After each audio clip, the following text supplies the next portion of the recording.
اعوذ باللہ من الشیطان الرجیم بسم اللہ الرحمن الرحیم قل بفضل اللہ وبرحمتہ فبذلک فلیفرحوا ثم قال اللہ تبارک وتعالی فی مقام الآخر قد جاءکم من اللہ نور صدقت یا رب العالمین ان اللہ وملائکتہ یصلون علی النبی یا ایہا الذین آمنوا صلوا علیہ وسلموا تسلیما بلغ العلا بکمالہ کشف الدجى بجمالہ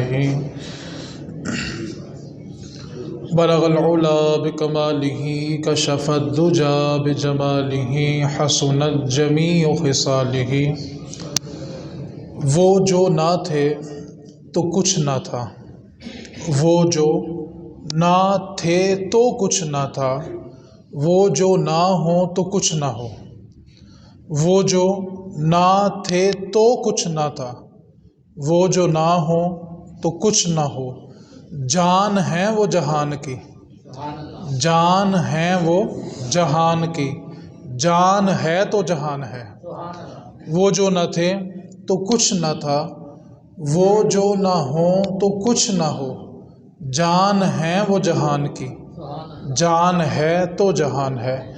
اللہ رب العزت جل جلالہ و عم نوالہ و اعظم شانہ و اتم برہانہ کا بے پناہ فضل و کرم کہ اس نے ہم سبھی کو ماہ ربیع النور کہ ان بابرکت گھڑیوں میں سانس لینے کی توفیق رفیق عطا فرمائی۔ اللہ تعالی ہم سبھی کو ولادت مصطفیٰ صلی اللہ علیہ وسلم کی برکات اور رحمتوں کو سمیٹنے کی توفیق عطا فرمائے، اور ہم سبھی کو اپنی زندگیاں رسول کریم صلی اللہ علیہ وسلم کی سیرت کے مطابق ڈالنے کی توفیق رفیق عطا فرمائے۔ قرآن مجید کی دو مختلف آیات آپ کے سامنے تلاوت کی ہیں۔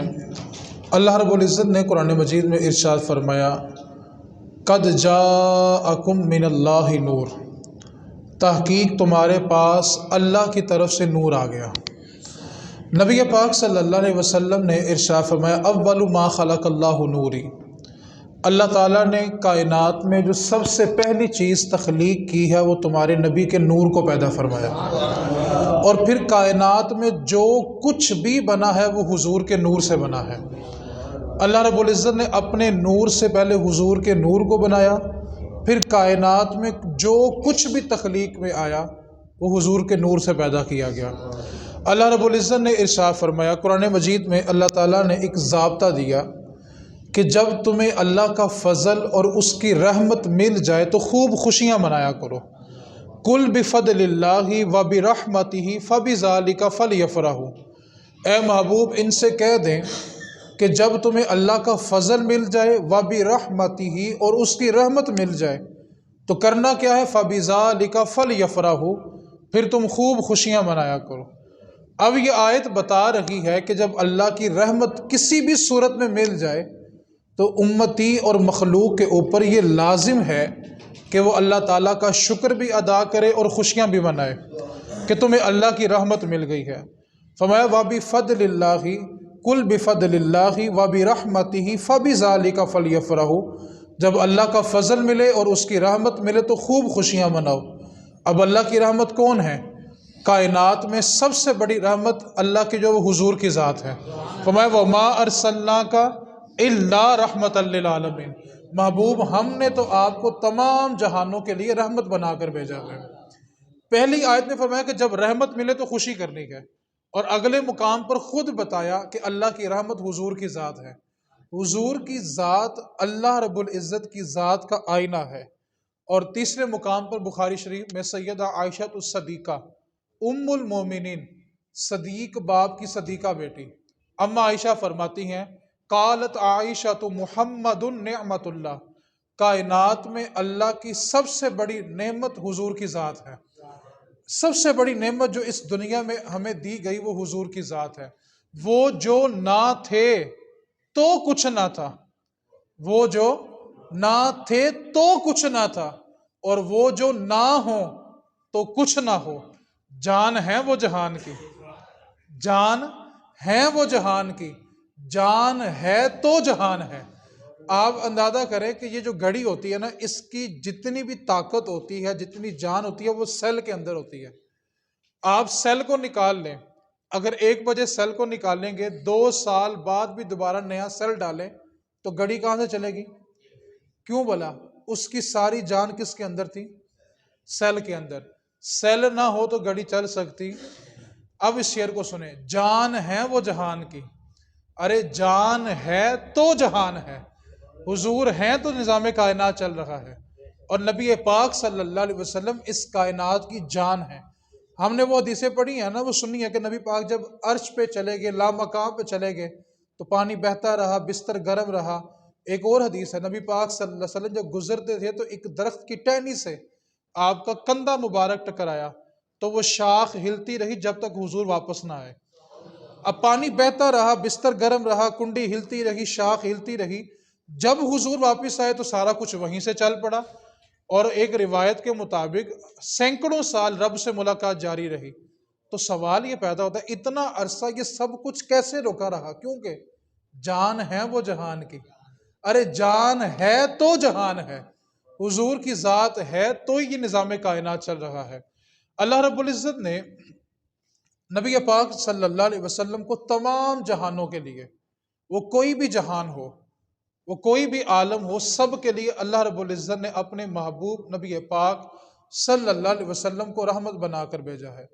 آج اگر کوئی شخص اس بات کی طرف جانا چاہے کہ میں میلاد کیوں مناؤں، مجھے میلاد کیوں منانا ہے، اگر وہ باپ کی حیثیت رکھتا ہے تو وہ اس بات پر نبی پاک صلی اللہ علیہ وسلم کا میلاد بنائے کہ رسول کریم صلی اللہ علیہ وسلم کی آمد سے پہلے باپ کی کوئی حیثیت نہیں تھی، سگے اولاد ہوتی تھی اور باپ کے گلے میں رسی ڈالی ہوتی تھی۔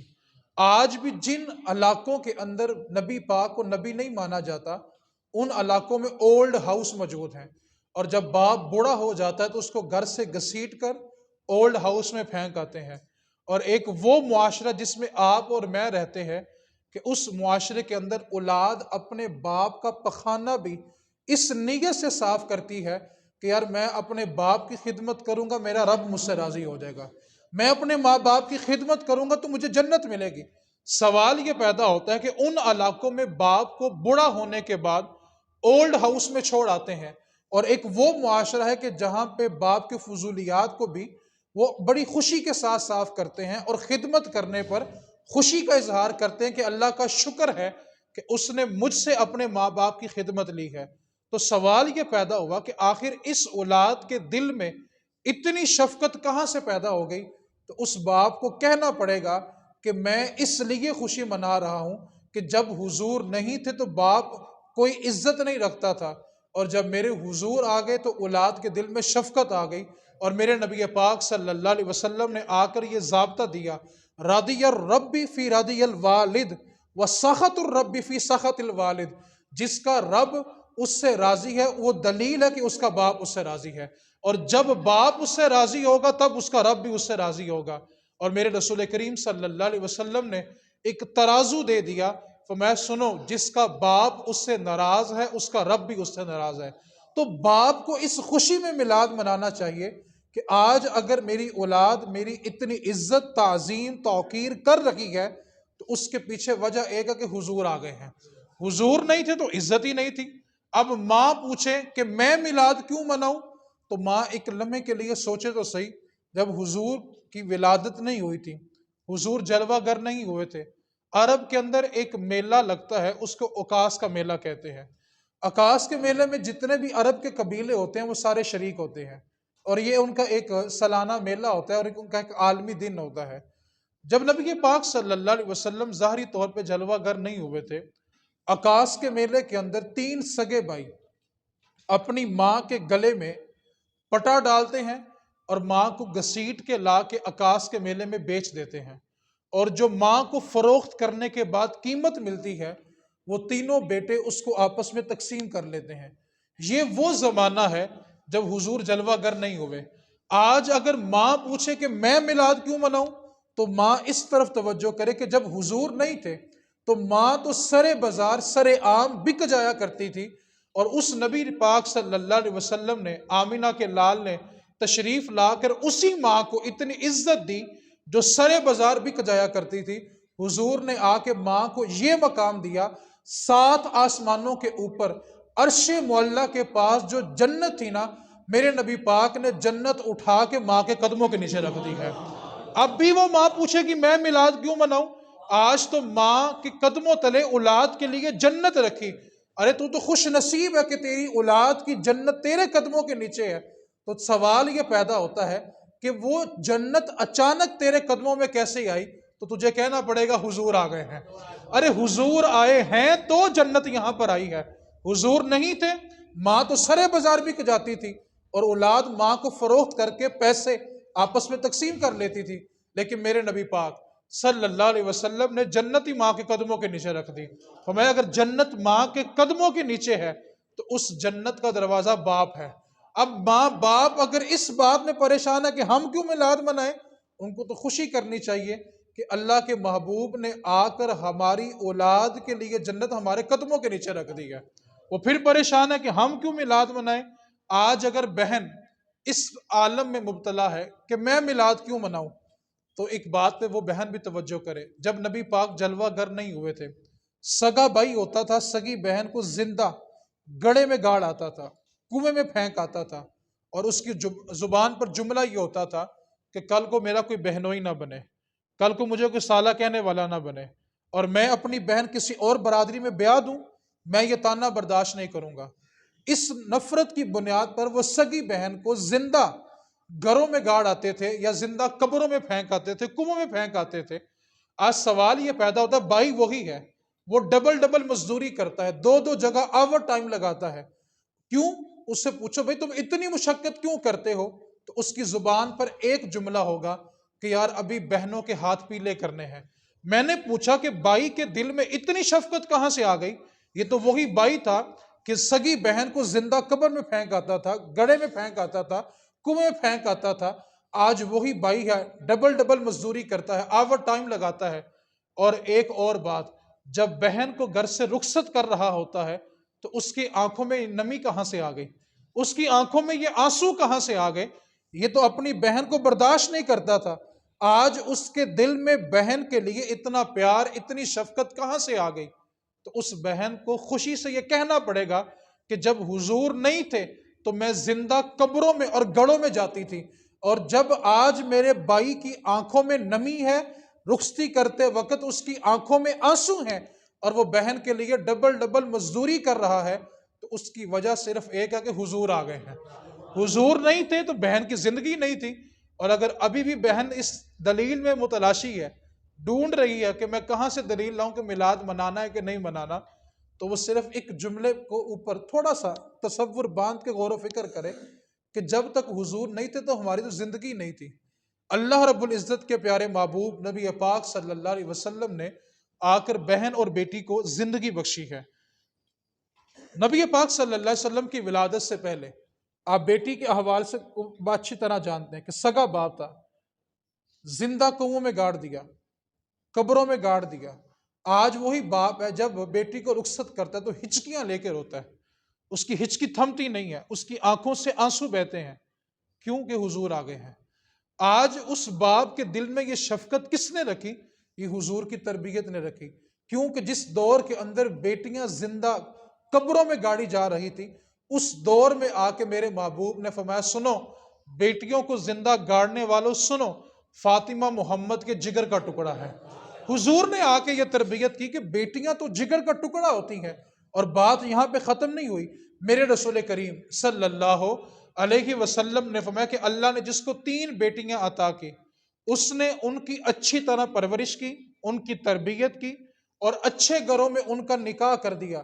میرے رسول کریم صلی اللہ علیہ وسلم نے اپنی 2 انگلیاں یوں اٹھائی، ان کو آپس میں جوڑا، فرمایا جس نے 3 بیٹیوں کی پرورش کی، تربیت کی، اچھے گھروں میں ان کا نکاح کیا، وہ قیامت والے دن میرے ساتھ ایسے جنت میں داخل ہوگا۔ صحابی کھڑے، آقا جس کی 2 بیٹیاں، فرمایا وہ بھی میرے ساتھ ہی ہوگا۔ تیسرے صحابی کھڑے ہو گئے، آقا جس کی بیٹی ایک ہو، فرمایا اسی کی تربیت کرے، اسی کی پرورش کرے، اچھے گھروں میں اس کا نکاح کر دے، قیامت والے دن وہ محمد مصطفیٰ کے ساتھ جنت میں داخل ہو جائے گا۔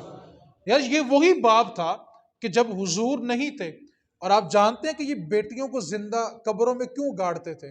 دو وجوہات تھی، اور اگر وہ وجہ کہیں کسی کوشے میں جا کے اگر ہم میں پائی جا رہی ہے تو ہمیں تھوڑی سی توجہ کرنی چاہیے۔ بیٹیاں زندہ دفن کرنے کی دو وجوہات تھی، بڑی توجہ سے اس کو سمجھنا ہے۔ پہلی وجہ یہ تھی کہ اگر ہمیں اپنے قبیلے میں، عرب میں قبیلے ہوتے تھے اور قبیلوں کے اوپر بڑا فخر ہوتا تھا، لوگ اپنے آپ کو فخریہ انداز میں قبیلے سے پیش کرتے تھے، ہم فلاں قبیلے سے تعلق رکھتے ہیں۔ جیسے آج کل ہمارے ہاں برادریاں پائی جاتی ہیں، اپنی برادری پہ ہمیں فخر ہوتا ہے۔ بیٹی کو زندہ دفن کرنے کی پہلی وجہ یہ تھی کہ اگر ہمیں اپنے قبیلے میں اس کے لیے مناسب رشتہ نہ ملا تو ہمیں اس کا نکاح دوسرے قبیلے میں کرنا پڑے گا، اور عرب کے لوگ اس بات کو برداشت نہیں کرتے تھے۔ قبیلے میں فخر کرتے ہوئے بیٹی کو زندہ درگور کر دیا۔ آج یہاں پر چھوٹا سا ایک سوال اٹھتا ہے، جو کہتے سی برادریوں بار کرنے کو نہیں، یہ سوچ ہمیں کس نے دے دی؟ اگر برادری کے باہر نکاح نہ ہونا ہوتا تو رسول کریم صلی اللہ علیہ وسلم کے جگر کا ٹکڑا سیدہ فاطمہ الزہرا مخدومہ کائنات، آپ کا نکاح مولا علی سے کیا گیا ہے، جو سید نہیں ہے۔ نبی پاک نے اپنی صاحبزادی کا نکاح غیر سید سے کیا ہے۔ اب سوال یہ پیدا ہوتا ہے کہ جب رسول کریم ایسا کر سکتے ہیں تو ہم کیوں نہیں کرتے؟ یہ زمانے جاہلیت کی سوچ تھی کہ اپنے قبیلے سے باہر نکاح نہیں کرنا، اور دوسری سوچ کیا تھی؟ بیٹی کو زندہ دفن کرنے کی، کہ اگر اس کا نکاح کسی دوسرے قبیلے میں ہو گیا تو جب ہماری جائیداد تقسیم ہوگی تو ہمارا مال دوسری قبیلے کے پاس چلا جائے گا، اور عرب کے لوگ اپنا مال بھی کسی دوسرے کو دینا پسند نہیں کرتے تھے۔ آج اگر بیٹی باپ کے دروازے پہ آ کر صرف اتنا کہہ دے کہ میرا جو حصہ بنتا ہے بھائیوں سے وہ مجھے دے دیں، تو ہم بھلا کیا کہتے ہیں؟ اینو حصہ بڑا عزیز ہے، اینو پرا تے پیو عزیز نہیں، اینو حصہ بڑا عزیز ہے۔ میں ایک سوال کرنا چاہتا ہوں، آپ نے ایک بیٹی کو 10 سے 12 لاکھ روپیہ لگا کر رخصت کیا، دین نے آپ سے یہ مطالبہ نہیں کیا تھا کہ آپ اس کو 10 سے 12 لاکھ روپے کا جہیز دیں، یہ دین کا مطالبہ ہی نہیں ہے، آپ اس کو نہ دیتے۔ لیکن وراثت کا حصہ دینا یہ رب ذوالجلال کا حکم ہے، یہ اللہ تعالیٰ کا حکم ہے، اور یہ اس کا خدائی حق ہے۔ یوصیکم اللہ فی اولادکم، اللہ تمہیں تمہاری اولادوں کے بارے میں وصیت کر رہا ہے۔ نماز، روزہ، حج، زکوٰۃ، جتنی بھی عبادات ہم کرتے ہیں نا، قرآن کریم میں ان کا صرف حکم ہے کہ آپ نے یہ کام کرنا ہے، کیسے کرنا ہے، کب کرنا ہے، کتنا کرنا ہے، اس کی تفصیل آپ کو حدیث میں ملے گی۔ قرآن میں صرف اتنا ہے کہ نماز قائم کرو، کتنی پڑھنی ہے، کیسے پڑھنی ہے، کب پڑھنی ہے، اس کا ذکر آپ کو حدیث میں ملے گا۔ روزہ رکھو، کن چیزوں سے ٹوٹ جاتا ہے، کن سے نہیں ٹوٹتا، تفصیل آپ کو حدیث میں ملے گی۔ قرآن میں ہے وَأَتِمُّ الْحَجَّ، حج ادا کرو، کب کرنا ہے، کیسے کرنا ہے، کتنی دیر کس مقام پہ ٹھہرنا ہے، طواف کیسے کرنا ہے، اس کا ذکر قرآن میں نہیں ہے، اس کی طرف آپ کو حدیث کی طرف جانا پڑے گا۔ آپ کوئی بھی عبادت اٹھا کر دیکھ رہے ہیں، حکم قرآن مجید میں ہوتا ہے اور تفسیر رسول کریم کی حدیث میں ہوتی ہے۔ یہ بھی اللہ کا بہت بڑا انعام ہے۔ وہ جو حضور کو نہیں ماننا چاہتے ان کی بھی مجبوری ہے حضور کو مانے، کہ حکم تو خدا نے دیا لیکن تفصیل مصطفیٰ نے بتانی ہے۔ آج لے ان کی پناہ، آج لے ان کی پناہ، آج مدد مانگ ان سے، آج لے ان کی پناہ، آج مدد مانگ ان سے۔ آج نہیں لو گے تو پھنس جاؤ گے، کل نہ مانیں گے وہ، قیامت میں اگر تو مان گیا، قیامت میں مان بھی جاؤ تو پھر حضور نہیں مانیں گے۔ آج لے ان کی پناہ۔ وہ حضور کی بارگاہ میں کوئی اونٹ آ گیا نا، اس نے آ کر حضور کے کان میں کچھ کہا، میں کہتا ہوں قربان جاؤں مصطفیٰ کی ذات پہ، جہاں چرند پرند شجر حجر سب آ کر اپنی فریاد سناتے ہیں، سبھی آتے ہیں اس دروازے کے اوپر اور سبھی آ کر اپنی فریاد سناتے ہیں۔ اونٹ آیا، کیونکہ نبی پاک اور جتنے بھی انبیاء ہیں ان کی ایک خاصیت یہ بھی ہوتی ہے کہ اللہ کی تمام مخلوقات کی زبان کو سمجھتے ہیں۔ وہ جو کہتے ہیں ہم جیسے ہیں، اور میں کہتا ہوں جو نبی آئے، نبیوں نے نہیں کہا کہ وہ نبی ہم جیسا، تم کیسے ان جیسے ہو گئے یار؟ وہ نبی ہونے کے باوجود یہ نہیں کہہ سکے کہ ہم ان جیسے ہیں۔ وہ تو یہ کہتے رہے، عیسیٰ علیہ السلام نے کیا کہا تھا کہ اگر مجھے محمد مصطفیٰ کے نالین کے تسمے باندھنے کی بھی سعادت مل جائے تو ابن مریم کے لیے بڑی خوش بختی کی بات ہوگی۔ وہ تو یہ کہتے رہے، انبیاء جو اس کیٹاگری کے تھے انہوں نے نہیں کہا کہ وہ ہم جیسے ہیں، تو یہ کیسے ان جیسے ہو گئے؟ اونٹ آیا، اس نے حضور کے کان میں کچھ کہا تو حضور نے اس کی پشت پہ ہاتھ پھیرا اور فرمایا جیسا تو کہہ رہا ہے ویسا ہی ہوگا۔ کیا فرمایا؟ جیسا تو کہہ رہا ہے۔ اس جملے کو یاد رکھنا، حدیث سننے کا بڑا مزہ آئے گا۔ اونٹ نے آ کے کان میں کچھ کہا حضور کے، حضور نے اس کی پشت پہ ہاتھ پھیرا۔ جملہ کیا کہا؟ پھر بولیں جیسا تو کہہ رہا ہے، آج لے ان کی پناہ، آج مدد مانگ ان سے، پھر نہ مانیں گے قیامت میں اگر تو مان گیا۔ آپ نے کیا فرمایا کہ جیسا تو کہہ رہا ہے۔ اب وہ اونٹ حضور کی بارگاہ میں بیٹھا ہوا، کچھ دیر گزری کہ کچھ لوگ رسیاں اور چھری پکڑے ہوئے بھاگتے ہوئے حضور کی طرف آ رہے ہیں۔ اب جب وہ چھری اور رسیاں حضور نے دیکھی، لوگ بھاگتے ہوئے آ رہے ہیں، آ کر وہ کہنے لگے یا رسول اللہ، یہ جو اونٹ آپ کے پاس بیٹھا ہوا یہ ہمارا اونٹ ہے، میں اس کا مالک ہوں۔ اب حضور نے اونٹ سے کیا کہا ہوا تھا؟ پھر بولیں جیسا تو کہے گا ویسا ہی ہوگا۔ اب جب وہ اونٹ نے دیکھا نا کہ وہ لوگ رسیاں اور چھری پکڑی ہوئی ہے، اونٹ اٹھا اور گھوم کے حضور کے پیچھے آ کے کھڑا ہو گیا۔ آج لے ان کی پناہ، آج لے ان کی پناہ، آج مدد مانگ ان سے، پھر نہ مانیں گے قیامت میں اگر تم۔ اب حضور کے پیچھے آیا اونٹ اور حضور کے پیچھے آ کے کھڑا ہو گیا۔ اب وہ جو لوگ تھے نا وہ آئے کہنے لگے یا رسول اللہ، یہ جو اونٹ ہے نا یہ بھاگتا ہوا آپ کے پاس آ گیا ہے، یہ ہمارا ہے، یہ واپس کر دیں۔ تو نبی پاک صلی اللہ علیہ وسلم نے، میں تو واپس کوئی نہیں کرنا، یہ تو نہیں ملے گا۔ وہ عرض کرنے لگے یا رسول اللہ یہ ہمارا اونٹ ہے، یہ بھاگتا ہوا آپ کے پاس آ گیا۔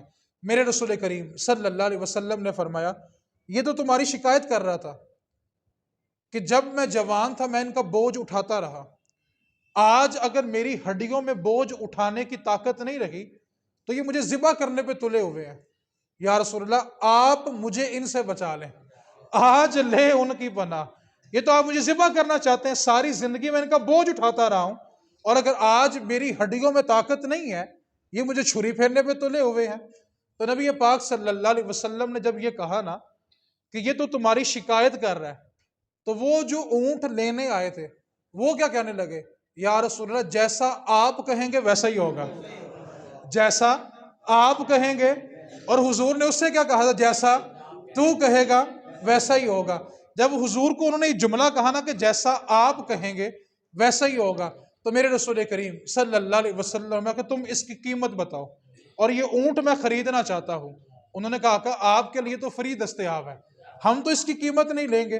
جب نبی پاک نے اصرار کیا انہوں نے قیمت نہیں لی، اور ویسے ہی نبی پاک صلی اللہ علیہ وسلم کو وہ اونٹ ہدیہ کر کے جب واپس چلے گئے تو اونٹ حضور کے پیچھے سے نکلا اور پھر سامنے آیا، آج لے ان کی پناہ، آج مدد مانگ ان سے، پھر نہ مانیں گے قیامت میں اگر تو مان گیا۔ اب حضور کے سامنے اونٹ آیا، جب وہ لوگ چلے گئے اونٹ نے حضور کے کان پھر کچھ بات کی، اور جب بات کی تو اونٹ جانے لگا تو حضور ہچکی کے ساتھ آنسوؤں کے ساتھ رونے لگے۔ جب اونٹ چلا گیا صحابہ نے عرض کی آقا جب اونٹ آیا تھا تو آپ نے کہا تھا کہ جیسا تو کہے گا ویسا ہی ہوگا، اس کی تو جان بخشی گئی، وہ جاتے جاتے آپ کو ایسا کیا کہہ گیا کہ آپ ہچکی باندھ کے رونے لگے، آپ کے چشمان سے آنسو بہنے لگے؟ تو میرے رسول کریم صلی اللہ علیہ وسلم امت کا کتنا درد رکھتے تھے۔ میرے رسول کریم صلی اللہ علیہ وسلم صحابہ تم جانتے ہو یہ اونٹ جاتے جاتے کہہ کر کیا گیا ہے؟ عرض کی اللہ اور اس کا رسول ہی بہتر جانتا ہے۔ میرے رسول کریم صلی اللہ علیہ وسلم نے فرمایا صحابہ یہ اونٹ جاتے جاتے یہ کہہ کر گیا ہے یا رسول اللہ جس طرح آپ نے مجھے ان کی چھری سے بچایا ہے اللہ آپ کی امت کو جہنم کی آگ سے بچا لے گا۔ آج لے ان کی پناہ، آج مدد مانگ ان سے، پھر نہ مانیں گے قیامت میں اگر تو مان گیا۔ تو قرآن کے جتنے احکام ہیں ان کا حکم قرآن میں، جتنے دین کے احکام ہیں ان کا حکم قرآن میں، لیکن تفسیر رسول کریم کی حدیث میں ہے۔ لیکن وراثت ایک ایسا مسئلہ ہے جس کی تفصیل خود اللہ رب العزت نے قرآن مجید میں ذکر کی ہے اور خود حصوں کو تقسیم کر کے بتایا ہے۔ تو زمانے جاہلیت میں حضور کی آمد سے پہلے دو ہی وجوہات تھی بیٹیوں کو زندہ قبروں میں گاڑنے کی۔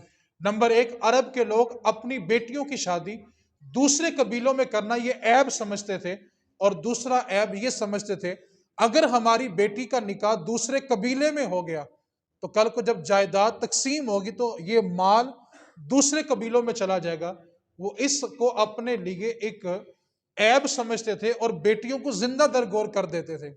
اب یہاں پہ صرف ایک سوال پیدا ہوتا ہے، جو لوگ یہ باؤنڈری، یہ حد بنا لیتے ہیں کہ ہم نے دوسری برادری میں کرنا ہی نہیں ہے، سوال یہ پیدا ہوا یہ سوچ ہمیں کس نے دے دی؟ یہ تو زمانے جاہلیت کے لوگوں کی سوچ تھی، اور انہوں نے اس سوچ کے پیچھے اپنی بیٹیوں کو زندہ قبروں میں گاڑ دیا۔ اس واسطے ایسی سوچیں نہ بنائیں جو ہمارے لیے نقصان کا باعث ہوتی ہوں۔ ہم برادری میں ڈھونڈتے رہیں اور بیٹی کی عمر بیت جائے، ماں باپ رخصت ہو جائیں، وہ بیٹی ساری زندگی بھائیوں کے در پہ پڑی رہتی ہے، بھائیوں کی محتاج رہتی ہے، اور جب بھائی کے بچے جوان ہو جاتے ہیں تو وہ کیا کہتے ہیں؟ پھپھو نے ساری زندگی ہمارے باپ کو سکون نہیں لینے دیا۔ آپ اپنی اولاد کو یہ باتیں سنوانا چاہتے ہیں؟ آج ذرا ذرا سی بات پر رشتے ٹھکرا دیتے ہیں، اور جب عمر بیت جاتی ہے پھر تویز لینے پہنچ جاتے ہیں کہ تویز دیں، رشتہ نہیں ہو رہا۔ اور جب اچھے رشتے چل کے گھر خود آ رہے ہوتے ہیں تب ہمارا معیار نہیں ہوتا، تب ہماری سوچ ہوتی ہے، جوانی ہوتی ہے نا، ایک سوچ ہوتی ہے کہ ہم تو اس ٹھاٹھ کے ساتھ رشتہ کریں گے، اور جب عمر بیت جاتی ہے پھر کسی کے تویز بھی کام نہیں کرتے۔ خدا را اپنی نسلوں کے ساتھ یہ ظلم نہ کریں کہ آپ کے جانے کے بعد وہ کسی دوسرے کے در پہ پڑے رہیں اور در بدر کی ٹھوکریں کھاتے رہیں۔ میں یہاں پہ صرف ایک جملہ کہہ کے اپنے موضوع پہ پلٹ رہا ہوں، اس جملے کے اندر بہت بڑی گہرائی ہے۔ میں ڈکے چھپے لفظوں میں صرف اشارتاً کنایتاً ایک جملہ کہنا چاہتا ہوں۔ بستر پہ عورت لانے کے لیے کوئی برادری نہیں پوچھتا، کوئی ذات نہیں پوچھتا، کوئی عمر نہیں پوچھتا، کوئی قد نہیں پوچھتا، کوئی تعلیم نہیں پوچھتا، کوئی اس کی فیملی کا بیک گراؤنڈ نہیں پوچھتا، لیکن جب سگا نکاح کرنے کی اور حلال رشتہ بنانے کی باری آتی ہے تو سامنے برادری کھڑی ہوتی ہے، ذات پات کھڑی ہوتی ہے، اس کے باپ کا کاروبار کھڑا ہوتا ہے، اس کا رنگ اور نسل کھڑا ہوتا ہے۔ جب ہم نے معیار یہ بنایا، حالانکہ میرے رسول کریم صلی اللہ علیہ وسلم کا فرمان ہے کہ جب تم کسی سے نکاح کرنے لگو تو اس کی دینداری دیکھو، اگر وہ خوف خدا رکھنے والا ہو تو اس سے نکاح کر لو، وہ تمہاری بیٹیوں کو اذیت نہیں دے گا۔ جب ہم رشتے پراپرٹیوں کے ساتھ، فیکٹریوں کے ساتھ، گاڑیوں کے ساتھ کریں گے تو کل کو پھر در بدر تویز لینے کے لیے ٹھوکریں کھائیں گے۔ ہم کیا کرتے ہیں کہ ایک گھر جائیں رشتہ دیکھنے، بیٹا بھی اچھا ہو، اس کے اخلاق بھی اچھے ہوں، سیرت اور صورت بھی اچھی ہو، کاروبار بھی اس کا اتنا اچھا نہیں ہے لیکن کماتا ہے، رزق حلال کماتا ہے، لیکن اس میں صرف ایک عیب ہو کہ وہ کرائے کے گھر میں رہتا ہو، تو ہم یہ کہہ کے رشتہ چھوڑ دیتے ہیں کہ اس کا گھر اپنا نہیں ہے۔ اسی کے مد مقابل ایک رشتہ ایسا ملے جس کی فیکٹری بھی اپنی ہو، بنگلہ بھی اپنا ہو، گاڑی بھی اپنی ہو، لیکن ساتھ یہ بھی پتا ہو اس کا بیٹھنا اٹھنا اچھا نہیں ہے، لیکن ہم وہاں پہ رشتہ کر لیتے ہیں۔ کیوں؟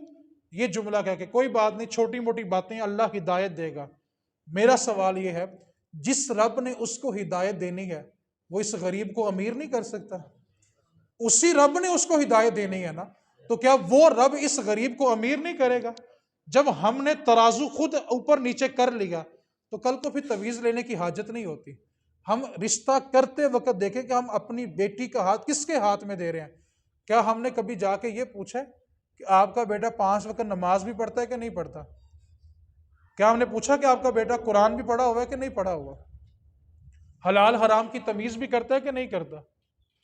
ہم کاروبار پوچھتے ہیں، عمر پوچھتے ہیں، اچھی بات ہے، اس کا انکار نہیں ہے، پوچھنا چاہیے، کیونکہ ہم نے اپنے جگر کا ٹکڑا کاٹ کے دینا ہے، بالکل پوچھنا چاہیے، بالکل بے سہارا بندے کے ہاتھ میں ہاتھ بھی نہیں دینا چاہیے، لیکن کم از کم دین کو اتنا پس پشت نہ ڈالو کہ کل کو ہماری بیٹیاں دکھی ہو جائیں۔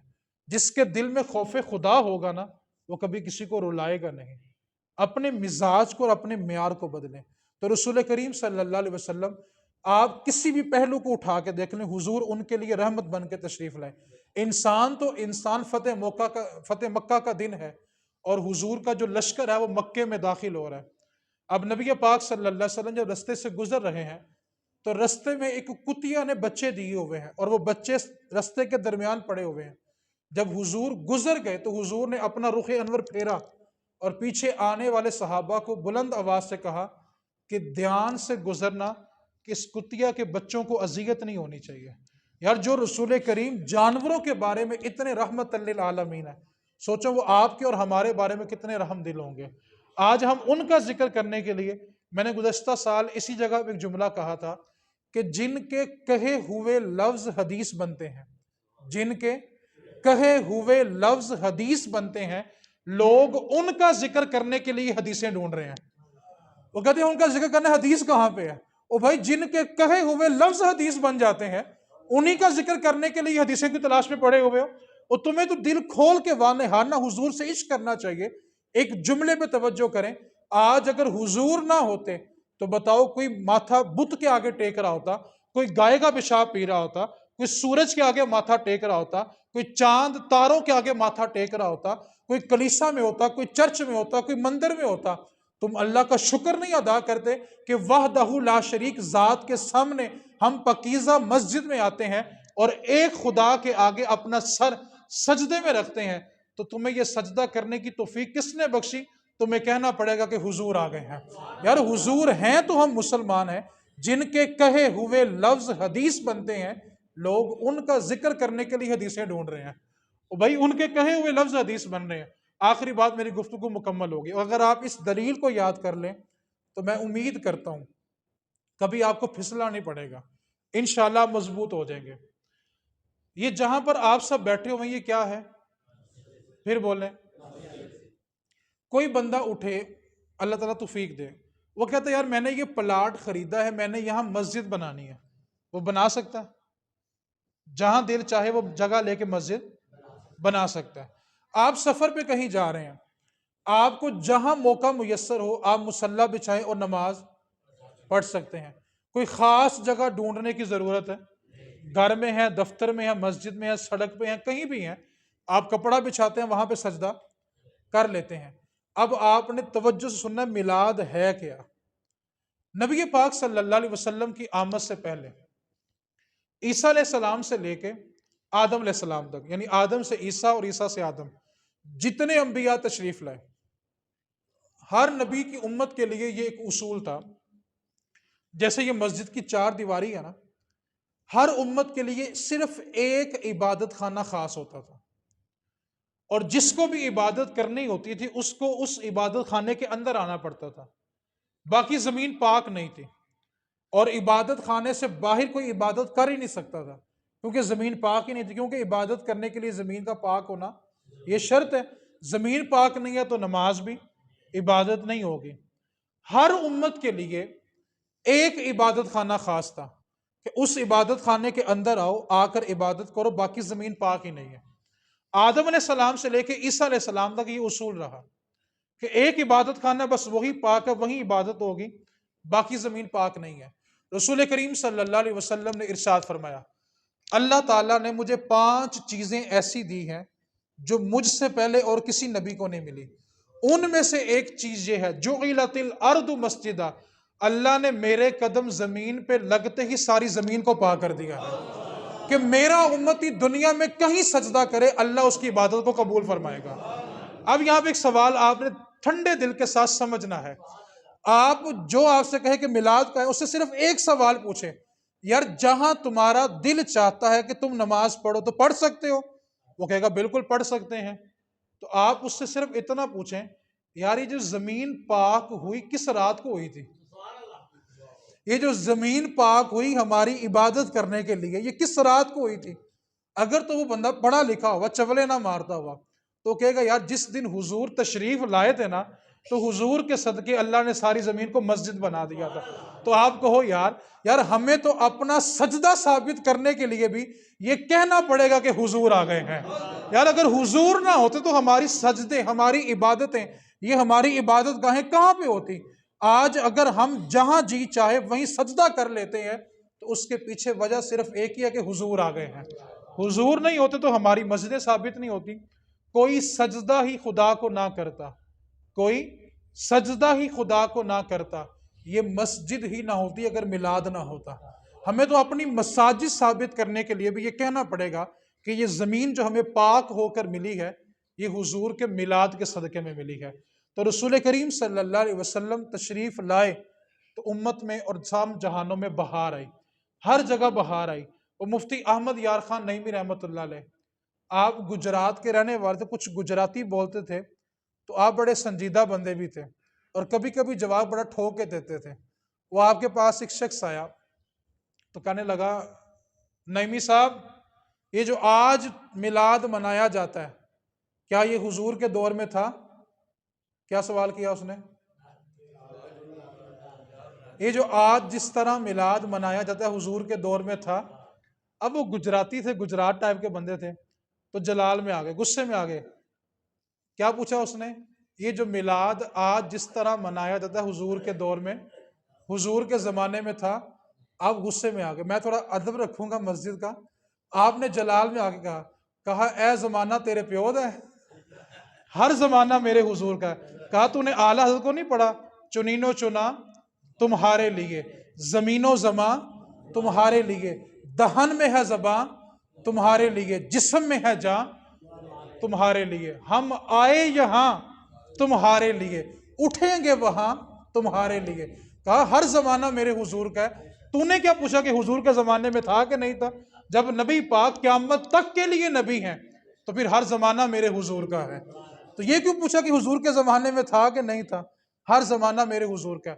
بہت ساری ایسی باتیں ہیں جو حضور کے زمانے میں، ظاہری زمانے میں نہیں تھی، لیکن آج ہر جگہ ہیں. کبھی کسی کو اختلاف نہیں ہوا.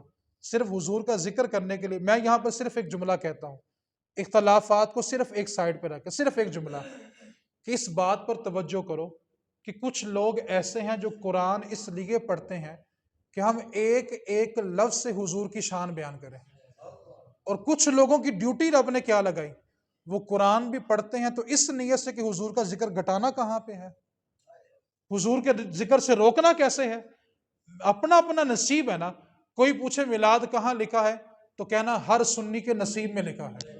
بات ہی ختم ہوگی. کہاں لکھا؟ ہمارے نصیب میں لکھا ہے. تمہارے نصیب میں نہیں ہے، نہیں مناؤ. ہمارے نصیب میں ہم منا رہے ہیں. تو جھگڑا نہیں ہے. یہ خوشیوں کا مہینہ ہے، اس میں اختلافات نہیں ہے، لڑائی نہیں، جھگڑا نہیں. صرف محبت کا پرچم بلند کرے. اور بہترین طریقہ کیا؟ اپنے بچوں کی یہ تربیت کریں. میں صرف ایک جملہ کہنا چاہتا ہوں کہ بچے نا پہاڑیاں بنا کے اس کے اوپر بت رکھ لیتے ہیں. نبی پاک نے جس وقت مکے کو فتح کیا تھا نا، آپ نے سب سے پہلا کام یہ کیا تھا کہ مکے میں کعبے میں لگے بتوں کو توڑا تھا. ابراہیم اور اسماعیل علیہ السلام کی تصویریں بنی ہوئی تھی. نبی پاک نے اپنے ناخن کے ساتھ ان کو کھروچا تھا. نبی پاک تشریف لائیں تو بتوں کو توڑ دیں اور ہم انہی کا ذکر کرتے ہوئے پہاڑی کے اوپر بت رکھ دیں. نبی پاک کو اذیت نہ دیں. بچوں کی تربیت کریں کہ یہ بالو بت جانور جو ہیں ان کو پہاڑیاں بنا کے نہ رکھیں. آپ کریں کیا؟ بچے پیسے اکٹھا کریں، مٹھائی خریدیں. آپ کو میں ایک ٹیسٹر دینے لگا ہوں. ٹیسٹر کا کام کیا ہوتا ہے؟ چیک کرتا ہے کرنٹ آ رہا ہے کہ نہیں آ رہا. آپ بچوں کو مٹھائی کا ڈبہ لے کے دیں. بچوں کی تربیت یہ کریں، بیٹا آپ گھر میں جاؤ، ایک ایک گھر پہ جاؤ، دستک دو، سلام کرو، اس کے بعد ایک لڈو دو. وہ پوچھیں کیوں تو ان کو کہنا حضور آ گئے ہیں. کیا کہنا ہے؟ یہ لڈو ایسا ٹیسٹر ہے، فوراً بتائے گا کہاں خوشی ہو رہی ہے کہاں پہ نہیں ہو رہی. ٹھیک ہے؟ تو یہ بڑا بہترین ایک کلیہ ہے، بڑا نسخہ بہترین ہے. ٹھیک ہے؟ تو بچوں کو ان چیزوں سے روکیں. اور سب سے اہم بات، رستہ روک کر چندہ مانگنا یہ جائز نہیں ہے. ٹھیک ہے؟ ہم اس دین کو ماننے والے ہیں جہاں پر چلتا ہوا راستہ روک کر نماز جنازہ پڑھنا بھی جائز نہیں ہے. اس لیے رستوں کو نہ روکیں.